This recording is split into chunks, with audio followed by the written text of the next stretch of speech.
Hello everyone. So this is just a little update on particularly this knife and the difference between having a hobby like say uh, collecting knives or messing around with knives and messing around with locks is locks the most you're gonna get is as far as damage is maybe a fight with a C clip you might poke yourself with some knives you can lose parts of your finger if you don't watch out. Um, what I did with this one is I took it apart. This is the Benchmade. First, I sharpened it on this Lansky sharpener system right here. I matched the angle, and I believe it was like 25 degrees on this one. And I touched up the edge and made it a lot sharper. It was already pretty sharp, but touching up an edge on any knife is gonna make it sharper. And what's good about this one is the 154 CM is a good steel. It's not as hard to sharpen as like D2 or this ZDP 189 type of stuff. These will tend to hold an edge a little bit longer, these super steels, but they're also a lot harder. This one, to get a good edge on it quickly, to touch it up, it's going to take longer. This one right here, first I had sharpened it, like I said. Then when I had the scales off, it's got a semi-complicated mechanism in here. If you're trying to disassemble it and reassemble it, it has this nice little extra lock. So normally you can deploy it by like flipping it or pulling back on this lock right here and flicking it with the wrist. But after cleaning it and everything, you just pull back on it and it'll deploy now. But this is the extra lock right here, the axis lock. It locks this piece right in physically with this bar back here, which is kind of cool if you want it to make it kind of like a fixed blade knife. Alright, so where I cut myself was I had the scales off and the blade is exposed, and I was adjusting something. I was moving something around over here and my hand slipped and got me there with that one.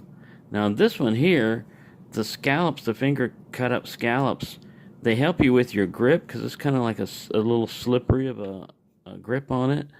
But I had my finger like this. You see it fits right in there? And I was doing something and trying to close it, and the tip of the finger got in the way. So what we're going to cover also is proper first aid. Paul sent me this first aid kit here, and I've been using the Band-Aids and everything.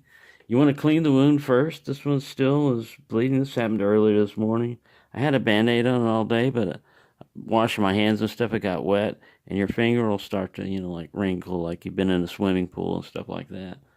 So if you have it, a good thing to put on a wound is triple antibiotic ointment. Just put a little bit of that on the surface of the Band-Aid that you're going to use, and so you clean the wound. It's already bleeding a lot. You want to stop the bleeding first. Usually apply direct pressure with like a gauze or handkerchief or whatever you've got, available right then. And then clean the wound, if your hands are dirty or if you don't want to get it infected and stuff in there, because you're not necessarily going to bleed to death from a knife cut or whatever, but infection can kill you. You can at least lose parts of your finger and stuff. These are usually made so that you can just open them easily, but I'm doing it the hard way for some reason. You notice I'm not using a knife to try to open this package. I've cut myself enough today. But that's what happens,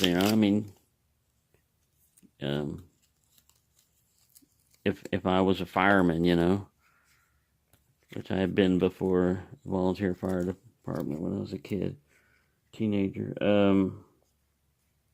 I'm just applying a little antibiotic ointment on this.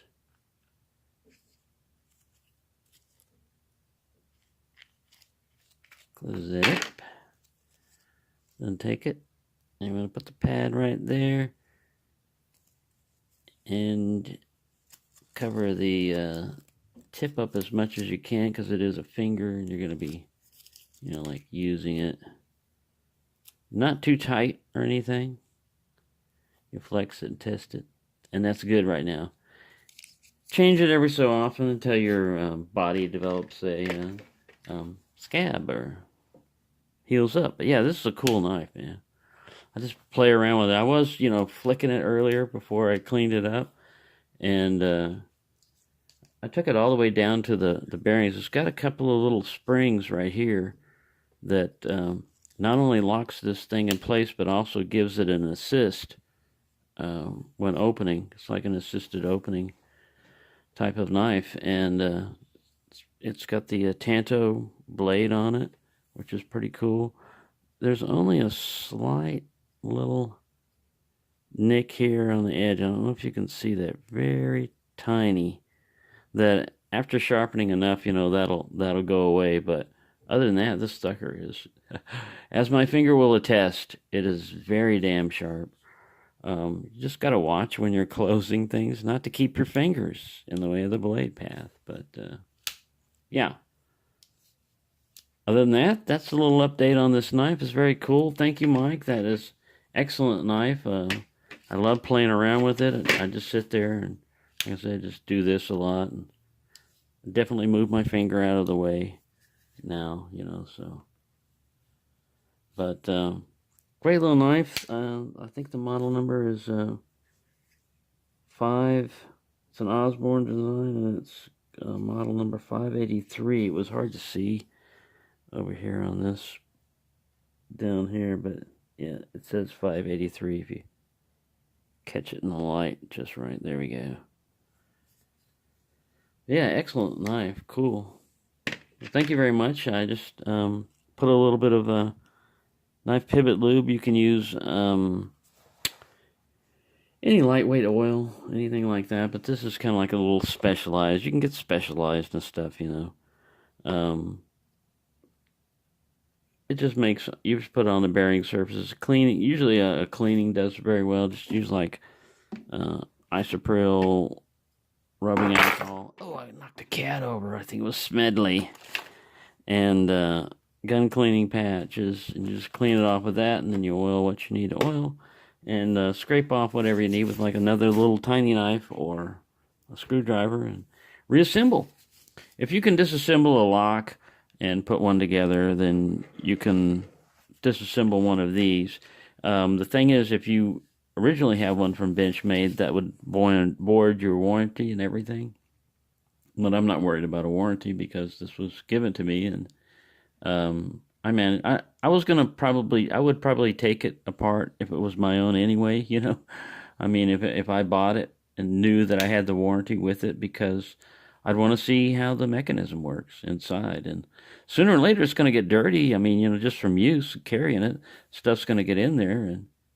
And I don't agree with, I can see incompetent people taking something apart and not being able to get it back together, and they'd be all pissed about that. And it would, I can see why they would, from their standpoint, why they would think that is. But as a purchaser, you're just assuming everybody's an idiot, or has no skills or stuff like that. Why set it to the lowest level of person? Like I said, when I was in the military, they would make things GI proof, where there's no way. They try to make things where there's no way you could disassemble it and put it back together incorrectly, or lose parts, or basically set it to the lowest standard available. But when you dumb down things, or you assume people are all stupid, then you're going to make it where everybody, is treated like an idiot.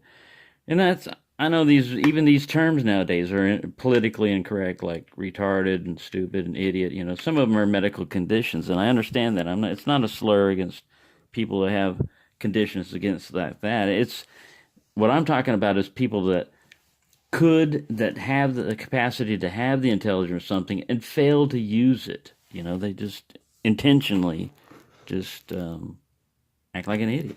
And it's the way I've always talked, and I can't be 100% politically correct. But anyways, be careful when messing around with knives. You're going to get cut with locks. You might jab a pick into yourself, I've done that before, polishing a pick, You put it in a bookcase. You should put it in a book, put your sandpaper in there and go like that. But all of us have probably held the sandpaper in our hands, gone back and forth, and jab.